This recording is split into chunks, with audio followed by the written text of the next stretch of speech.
ver, ya está todo listo. Micrófonos, cámara, llaves, teléfono, cartera. Pues ya le mandamos el link. Vamos a esperar a que se una aquí a la videollamada y pues a ver si no se da cuenta que ya ando pedo. ¿Qué, güey? ¿Sí crees que venga? Pues ya ves que él puso que al 10, pero ya se tardó, güey. Le mandaré mensaje, ¿no crees que se vea muy raro? Pues ya estoy hablando solo, ¿verdad?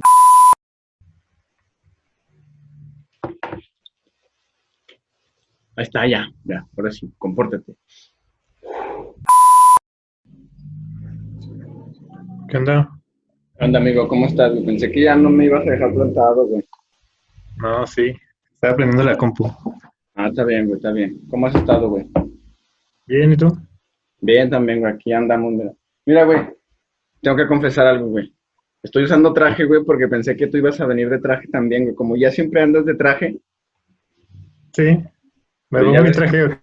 pues si quieres, ¿no? Nos entregarías un excelente contenido si te pones tu traje. A ver, espera, pues. Deja Aunque buscar. sea nada más el saco, ¿eh? Te agradeceríamos bastante. Ok, espera. A huevo, eso es compromiso.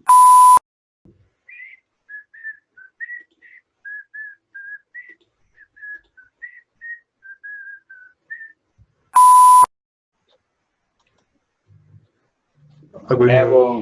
me veo bien arrugado. Está bien, güey, el Se ve chiste es... mucho. No, güey, te ves excelente, güey. Sí, ahora sí ya pareces un asesor de diputado, güey. Todo, que acabo de salir del table. Político. Ándale, de esos que les toman fotos, ¿no? Eh, Pues ahora sí, y creo que ya estamos más que preparados. Quiero darles a todos la bienvenida, a toda la gente que está ahí en el futuro, ¿no? Porque pues en realidad no sé cuándo va a salir esto, pero estoy casi seguro que la gente que nos va a escuchar está ahorita mismo en el futuro. Estamos hoy con uno de mis, bueno, quiero decir la verdad, ahora que te tengo aquí de frente y ante todo el auditorio, pues que una de las personas más inteligentes, la verdad, que conozco, o al menos así lo hace notar. Estamos con Gibran, quien además, tal vez mucha gente no lo sepa, pero tienes tres nombres. ¿Quieres decirnos, por favor, tu nombre completo para que la gente sepa tus tres nombres? es Gibran Ali Uriel Flores Ramos. Porque, a ver, Gibran, quiero que antes de empezar a debatir de cualquier cosa, quiero saber, ¿por qué tienes tres nombres? Porque a mi mamá le gustaba leer a un autor, un poeta que se llama Gibran Khalil Gibran. Entonces por eso me puso Gibran Ali y Uriel, pues ese nombre siempre me gustó también. Fue la idea de mi mamá, ¿Qué va, los qué va? tres nombres. De hecho, aquí Ujú. para dato ahí, por si tal vez no lo sabía para tu familia, ahí en el Museo Sumaya, en la Ciudad de México, hay una sección dedicada a Gibran Ali, Khalil Uriel, ¿sabes? A este gran escritor.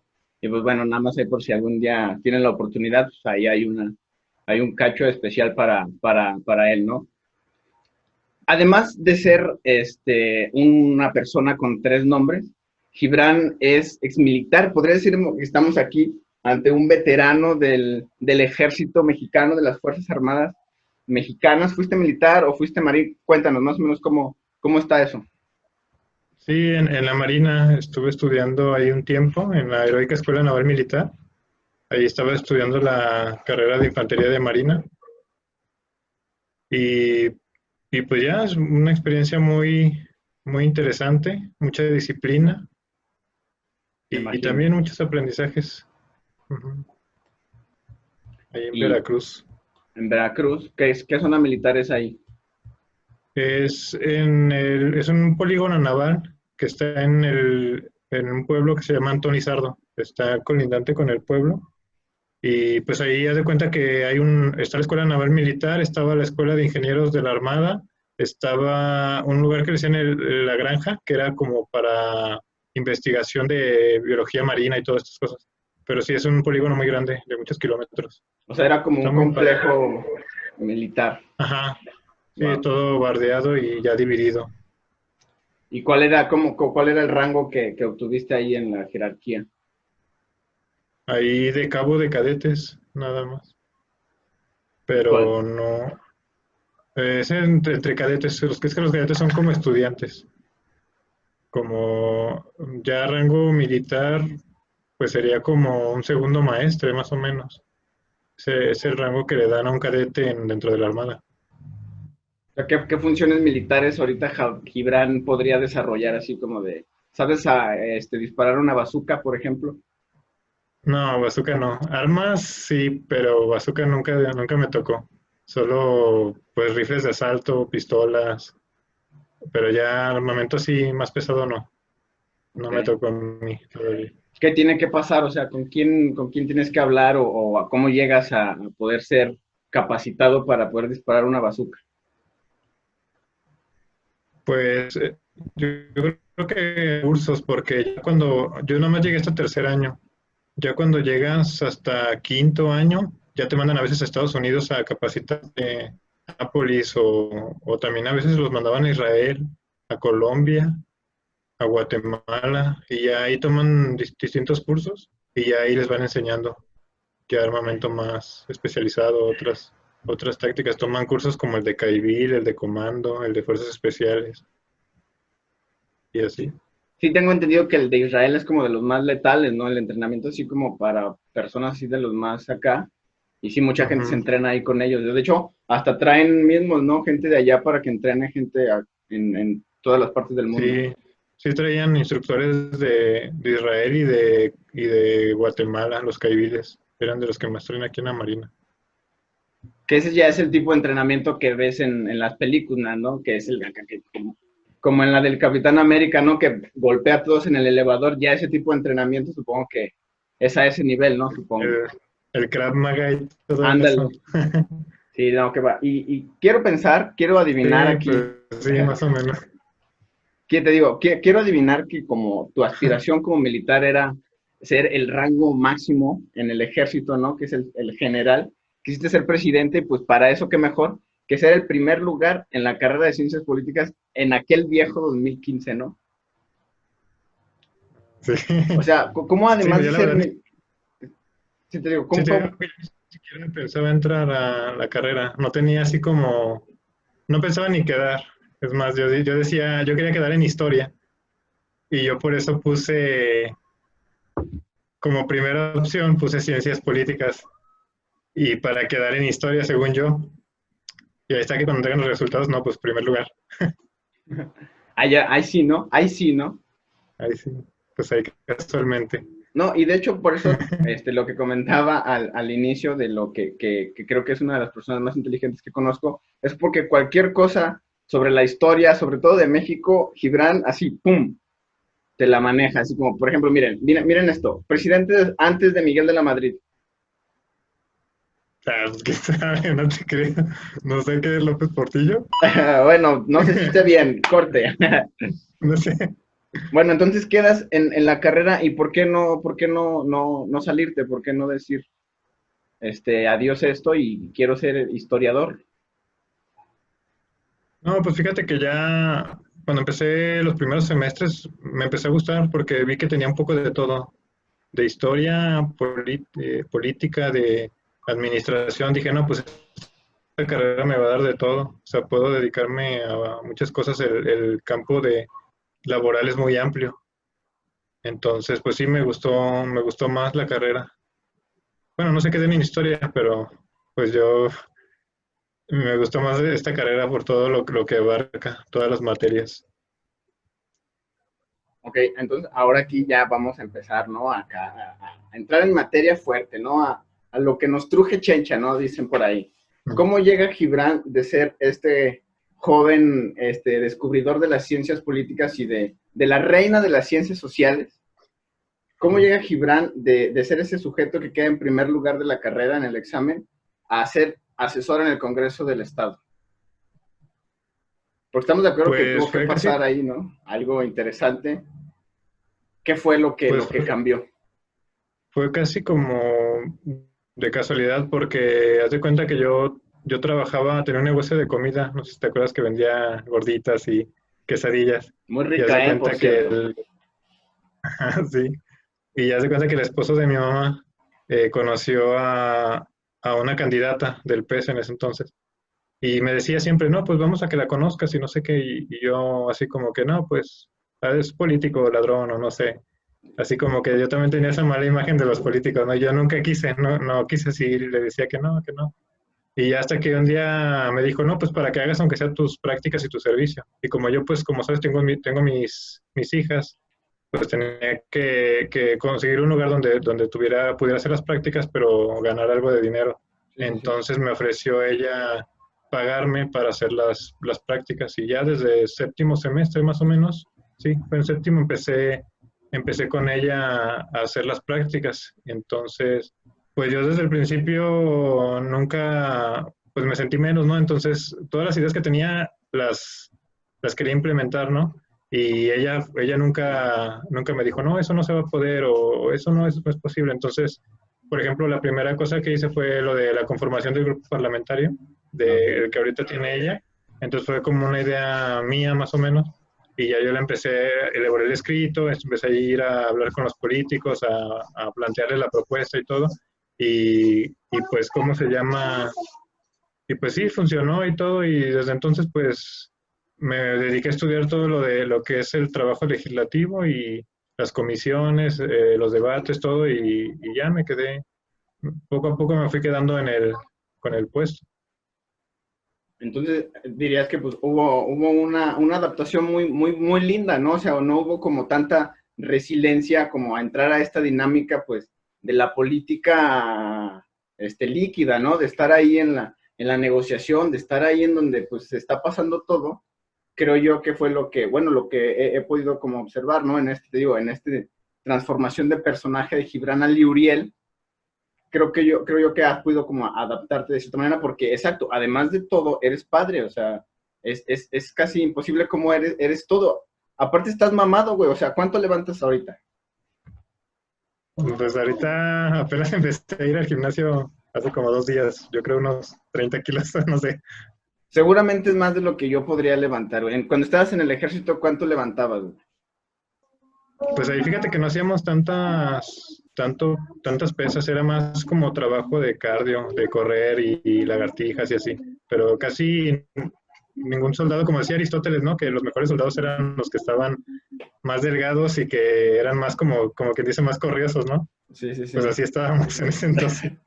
Sí, sí, sí, me los imagino ahí. Bueno, no digo, no por estereotipar, pero luego los militares sí los ves y dice, este sujeto tiene algo en sus ojos que esconde y, ¿cómo dices? Corrioso, ¿no? De la vida ya preparado. Pero bueno, no hay que entrar tanto en detalle porque precisamente queremos hablar de esto, ¿no? Porque mira, de hecho traigo aquí preparado, mira, el cabildeo de los grupos de presión.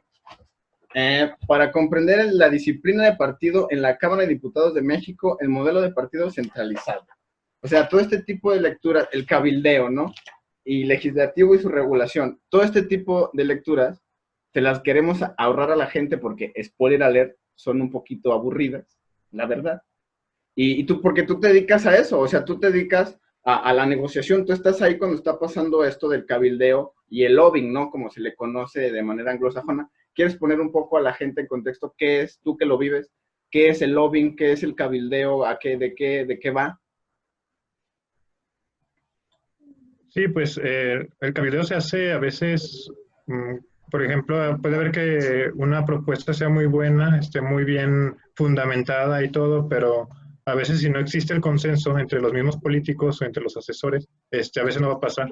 Y por lo regular siempre se busca que esta propuesta esté consensada antes, o sea, todo lo que pasa en el pleno siempre se trata antes. Es preferible que se trate antes, por ejemplo, a mí me toca la parte de cabildear las propuestas con los otros asesores y yo les trato de explicarles, no, pues esto va así, así, trata de esto y esto tiene esas implicaciones y ya para que a su vez los asesores les comenten a los diputados y ya entre los diputados hacen lo mismo. Ellos cabildean las propuestas, consultan con sus asesores, entonces todo eso se hace antes para que cuando ya llegue la votación en el pleno, pues ya todos están preparados, ya saben de qué trata y pueden emitir su voto o en contra o a favor y decir por qué sí, por qué no. O sea, de eso va un poco el cabildeo en cuanto al pleno. Sí, básicamente, bueno, por lo que nos mencionas, básicamente lo que quiere decir es toda esta negociación previa a las sesiones en el pleno, porque luego tal vez, ¿no? Nosotros a lo mejor porque ya estamos letrados al respecto, pero sí, seguramente habrá quienes tengan la impresión de que el día de las sesiones son los días que realmente se discuten los temas. Y pues no, o sea, esos días lo único que pasa es que son los días que se votan, ¿no? Por ejemplo, o sea, hay toda una negociación aparte y atrás que es básicamente lo que hace un asesor, ¿no? O un diputado. Vaya, la gente que está ahí adentro del Congreso, que mucha gente seguramente pasa por ahí y ni siquiera sabe porque al lado hay un banco y un Oxxo y creo que eso llama más la atención, ¿no crees? ¿Qué tan común es encontrarte Sí. diputados ahí en el Oxxo? No, no es muy común. No, no Los van al ves más Oxxo. en Sanborns o en los restaurantes que están por ahí cerca o en los cafés, pero casi no en el Oxxo, no. Sí, ya tenemos Las ahí negociaciones se dan más unas... que nada por ahí cerca, en el Mitla, creo, ahí es donde se reúnen. No sé si lo has visto, por Madero. Sí, sí, sí. O sea que ahí es Ahí donde pasa o la sí, verdadera. Ahí es o donde en se da Punta del la... Cielo. Exacto. Ahí es donde pasa la caja negra de la política. Sí, ahí. O en comisiones también. ¿Cómo es el trabajo en Porque, comisiones, güey? pues, por ejemplo, yo ahorita tengo 3 comisiones. Yo soy secretario técnico de 3 comisiones, que es Medio Ambiente, Obras Públicas y Derechos Humanos. Y haz de cuenta que pues a mí me toca redactar los proyectos de dictamen, ¿no? De las iniciativas. Yo más o menos hago una propuesta, ¿no? Pues yo creo que esto es viable por esto, por esto, por esto.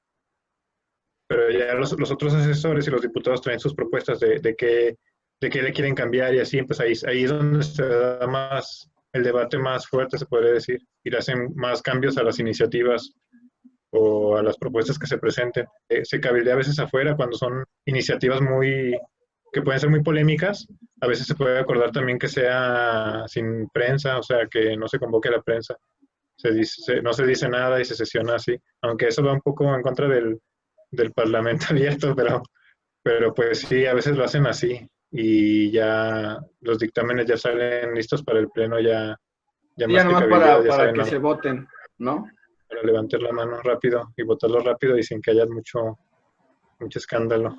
Ah, mira, y qué bueno, precisamente, qué bueno que mencionas esto, porque precisamente ahí, y hablando tanto uno como de este tipo de iniciativas como polémicas, como dices, y dos, de la práctica, realmente cómo se discuten, cómo es que se votan, cómo es que se decide estas cosas que pues al final impactan a gran parte de la población, como fue esta última del PIN parental, ¿no? Que como mencionas, que vas a estar tú ahí en la de derechos humanos, que si bien tengo entendido es la que la va a revisar, ¿no?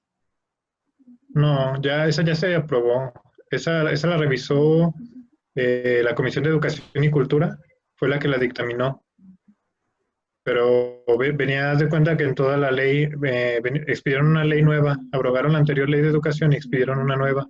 Y ahí dentro del artículo cuarto venía en un tercer párrafo más o menos, viene un texto que dice que los padres podrán decidir si quieren que sus hijos tomen ciertas clases, ¿no? Cierto tipo de educación, ¿no? ¿Qué educación quieren recibir?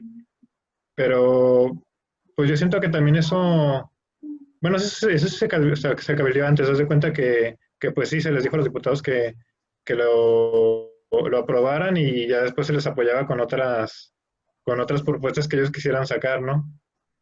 Pero también yo siento que eso pues fue más mediático porque en sí no va a cambiar mucho, o sea, yo siento que no va a afectar a la educación sexual como quieren decir, porque ya todo lo de los planes de estudio viene de la federación o viene de la Ley General de Educación, ahí dice qué debe contener los planes de estudio, entonces esos no van a cambiar, no los pueden cambiar.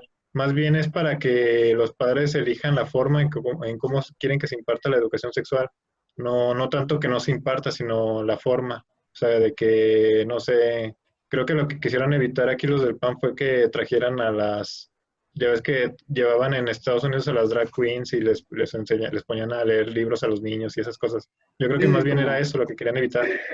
Ajá, como esta inclusión simbólica, ¿no? Que pues luego muchas ajá, veces puede ser muy impactante. ujú. Sí, Pero pues en sí, eso del PIN parental también vienen ahí está, va a estar muy interesante porque haz de cuenta que viene en los derechos humanos, en los tratados internacionales, sí lo reconoce como un derecho, la educación preferente de los padres a la educación de sus hijos, pero en la Constitución no. Entonces ahí va a estar el choque entre la Constitución y los tratados, porque pues se supone que están a la par, ¿no? La Constitución con los tratados internacionales a partir de la reforma del 2011. sí, sí, sí. Entonces, pues ahí va, ahí a ver cómo reacciona la Suprema Corte, a ver qué determina. Sí, sí, sí, porque no, y de hecho también es interesante que lo menciones, porque aquí mismo, no sé si ya también estés enterado, seguramente sí, colectivos como por ejemplo el de Morras Help Morras, ya están apoyando la acción de inconstitucionalidad, ¿no? En contra Ujú, del PIN parental, pero tú me estás diciendo que el mismo PIN parental, la legislación está en contra de los tratados, entonces estamos hablando de una legislación pues un poco confusa, ¿no crees? Porque te digo, sí.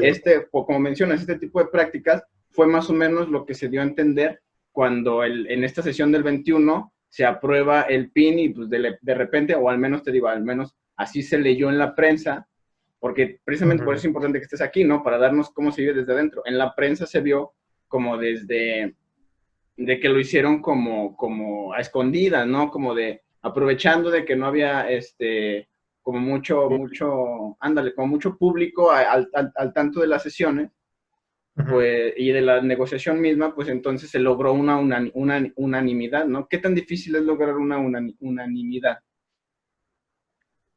Mm, Depende, es más difícil en las reformas constitucionales, porque como esta era una reforma, una ley estatal, pues con 14 votos se lograba, entonces pues prácticamente los tiene un partido, que es el PAN, el que tiene mayoría ahorita. Pero ya cuando son reformas a la Constitución, pues ya sí, ahí ya es más difícil, ya el PAN tiene que cabildear más con los otros grupos, sobre todo con Morena y con el PRI. Pero pues para esta ley de educación nueva no, creo que no fue tan difícil porque en sí todos los grupos parlamentarios aportaron un poco a esa ley de educación, entonces cada quien tenía lo que ellos querían que incluyera esa ley, y ya nada más lo más polémico pues sí fue lo del PAN, lo del PIN parental. Ujú. Yo creo también una de las cosas, y quiero también precisamente hablarlo contigo, de las cosas más impactantes de este PIN parental es que se va, bueno, vamos también haciendo un poco de contexto. Esta reforma a la Ley General de Educación aquí en el Estado dice que ya los padres van a poder decidir sobre la educación sexual que reciben sus hijos en las escuelas públicas. Más o menos, ¿voy bien? No dice de la educación sexual, dice algo así como del el tipo de educación, Así en pero no general. habla específicamente de la educación sexual. Ok. Y bueno, van a poder decidir sobre la educación de sus hijos desde el primer año de preescolar hasta sexto de prepa, ¿no? Más o menos. Ujú. O sea, son casi que 15 años, más o menos, 16, De- 15, no sé, no soy bueno en matemáticas, por eso estudié ciencias políticas. Por eso te digo, o sea, creo que es impactante, ¿no? Porque en realidad le estás, pues sí, durante esos, tenemos un poco de interferencia alienígena. Durante todo ese tiempo, pues se va a estar, pues a lo mejor, te digo, ya viéndolo de una manera más, un poco más radical, ¿no? Si quieres, no sé como el término ahorita adecuado, pero sí se puede como prestar a que se le niegue ese tipo de valores inclusivos a los niños que a final de cuentas, pues también pueden generar, discordias, ¿no? A nivel social, ¿no? Que se sigan como replicando este tipo de tendencias discriminatorias hasta a cierto tipo de sectores, ¿no? Ujú. Pues mm, yo siento que no se podría porque, bueno, no te creas, sí que sí lo que quieren es eso, evitar como que entre la ideología de género, porque los grupos como conservadores piensan que no se debe, que se debe enseñar conforme a la ciencia, ¿no? Porque según ellos van más enfocados a la ciencia, a la biología, de que hay hombre y mujer, y piensan que la ideología de género, pues es eso, ¿no? Una ideología. Entonces, ellos creen que si el Estado tiene la rectoría total de la educación, pues va a empezar a meter esas ideologías de izquierda. Y más que nada, por ejemplo, yo estaba checando hace poco que todas las reformas que ha habido al artículo tercero de la Constitución, y ya ves que a partir del 40 y tantos todavía decía que la educación iba a ser socialista, ¿no? Y ya después pues fue cambiando, y ya apenas me estaba dando cuenta que lo cambiaron y ahora le pusieron que la rectoría de la educación le corresponde al Estado, y apenas en el 2019, en mayo. Okay. O sea, otra vez volviendo a querer que el Estado tenga la rectoría en la educación de los hijos. Entonces es lo que a los grupos como conservadores no les gusta, que ellos quieren tener como que ese derecho de educar conforme a sus valores, pero pues no sé, porque ahí sería como un arma de dos filos, ¿no? Porque también la educación, la religión sería como una especie como de ideología, si lo quieres ver así, porque no podría caber tampoco la educación como religiosa, ¿no? En esta reforma. Sí, bueno, por ejemplo, me pongo como en lugar de estos grupos y para un lado es ideología de género y no quiero, pero por el otro lado es ideología religiosa y esa, o sea, digo que no a a la imposición, ¿no? De esta ideología de género, pero al mismo tiempo estoy inculcando o estoy imponiendo cierto tipo de ideología que, obvio, religiosa, pero pues al final de cuentas es una imposición ideológica y que pues muchas veces también, bueno, también depende, ¿no? Hay excepciones en todo, pero pues también puede ser dañino, ¿no? Entonces, obviamente aquí desde mi postura, ¿no? Siento yo que pues sí se debería como ver más esta onda de buscar estas maneras más agradables de tratar la inclusión y no con estas, te digo, con todo respeto para la labor legislativa, pero sí con estas medidas que luego, te digo, se pueden prestar a que la opinión pública, te digo, las catalogue así como de retrógradas, cuando muchas veces, como hemos visto aquí, la discusión que hay detrás es mayor, ¿no? O sea, y tú mismo lo has visto, tú mismo nos lo has platicado, cómo es la discusión con estos grupos, con estos representantes de ONGs que pues luego se ponen intensas, ¿no?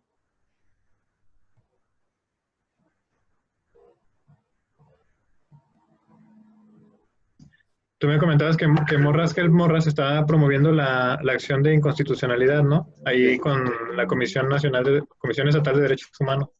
Pero también estaba leyendo que también el Frente Nacional por la Familia está como que promoviendo, argumentando y todo. Entonces va a ser ahí como una lucha entre grupos de presión, y ahí el que va a ser el juez, pues al final va a ser la Suprema Corte, porque ellos van a tener que determinar si es inconstitucional o no. Entonces va a estar muy interesante a ver qué pasa con esa reforma tan polémica. Y Así otras que es. vienen, porque también viene lo de, por ejemplo, lo del aborto, esto de la reforma a la Constitución. Vienen varias que pues a veces sí, yo siento que son más utilizadas como distractor. Es lo que Como, yo trabajaba en mi investigación de que a veces a esos grupos se les usa como un distractor, porque cuando quieren distraer sobre algo que es más importante, alguna otra reforma más importante, empiezan a meter esas cosas, y ya todos los grupos parlamentarios lo saben, pero todos se enfocan ahí y no se dan cuenta de lo que en realidad está pasando. Y pues la gente en sí no se informa tampoco muy bien, y no es porque no quieran a veces, sino porque no tienen como la información pública, porque, porque yo estoy seguro que muchos, ni siquiera los grupos feministas ni los del Frente por la Familia, lo que sea, no, ni siquiera han leído lo que implica la reforma. O sea, nada más hablan del PIN parental, pero no, solo por lo que escuchan en los medios, pero no, ni siquiera han leído lo que dice el texto ni nada, ni siquiera lo han de ubicar en la ley. no, ni siquiera han de saber cómo llegar a él, ¿sabes? O sea, por eso te decía, mucha gente luego ni siquiera ubica el Congreso y se me hace como ilógico que muchas veces las cosas que se están decidiendo, de que pasan inclusive hasta en tu calle, se están decidiendo ahí y tú no tengas ni idea de que en el Oxxo del centro donde a veces compras, al lado están los diputados que ves en las noticias y que tanto odias, pero que al final tampoco ubicas y tampoco te interesa. O sea, entonces eh, se pierde ahí un poco la balanza y luego vienen y te dicen los medios, ¿no? Que hay una iniciativa acá como violenta en contra de ciertos ideales y pues tú luego vas a saltar cuando en realidad pues no estás siendo como consciente de tu papel como sociedad civil, ¿no? Pero bueno, ya no nos vamos a poner como tan chairos ahorita. Tenemos una sección que se llama, bueno, es como preguntas rápidas. Yo te digo como una palabra o algo y tú me dices lo primero que se te venga a la mente, ¿verdad? De acuerdo a lo que hemos estado hablando, ¿sale? Ok. Ahí te va, ¿eh? Cuarentena. Mm, necesaria. Poder legislativo. Contrapeso. Guardia Nacional. Peligrosa. Personaje favorito de la historia de México. Francisco Villa. De la historia mundial. Ah, Antonio Gramsci. Ciencia política. Mi alma mater. Trabajo digno. Ah, cualquiera. Andrés Manuel López Obrador. Ah, ¿qué será? Presidente. ¿Cómo le dices? ¿Lobbying o cabildeo? Cabildeo. Y por último, Frente Nacional por la Familia. Conservador. Y muy bien, hemos llegado al final de esta pequeña sección. Ahora, por último, tenemos una sección que nos gusta llamar Algo más que quieras agregar, en donde el invitado, en este caso el asesor, don Gibran Ali Uriel, de 3 nombres, el invitado nos dice algo más que quiera agregar. Gibran Ali Uriel, ¿algo más que quieras agregar? No, pues muchas gracias por la oportunidad, Isra, y pues muy interesante y qué bueno que estés trabajando tú con estos medios de información y pues muy fresco tu programa y me gustó mucho. No, gracias. Acuérdate que si queremos desaparecer las clases hay que tomar los medios primero, ¿no? Entonces, Sí, por eso estamos aquí tomando los medios de comunicación. Muchísimas gracias a ti, Gibran. La verdad fue una entrevista que hemos estado ahí pasándonos, rebotando, porque que clases y que la luz y que los niños y mil cosas no nos permitían estar aquí, pero ya pudimos. Muchísimas gracias a ti, gracias a todo el auditorio. Espero les haya gustado, espero se hayan divertido, espero hayan conocido sobre este PIN parental y sobre la demás práctica legislativa y hayan entendido, pues, sobre todo el mensaje de que, pues, infórmense de lo que está pasando en su Cámara, quiénes son sus diputados para empezar, qué sección es usted, y vaya y pregunte pues, participe, ¿no? Porque luego muchas veces los autores, como los que vimos ahorita, siento yo que dan como por sentada la participación ciudadana como una institución, pero no hay como carnita en cómo lograrla, o sea, no hay como, no buscan nuevos espacios, ¿no? Y precisamente aquí buscamos uno y pues nada, ese es el objetivo y gracias de nuevo y pues nada, hasta la próxima. Muchas gracias, Isra.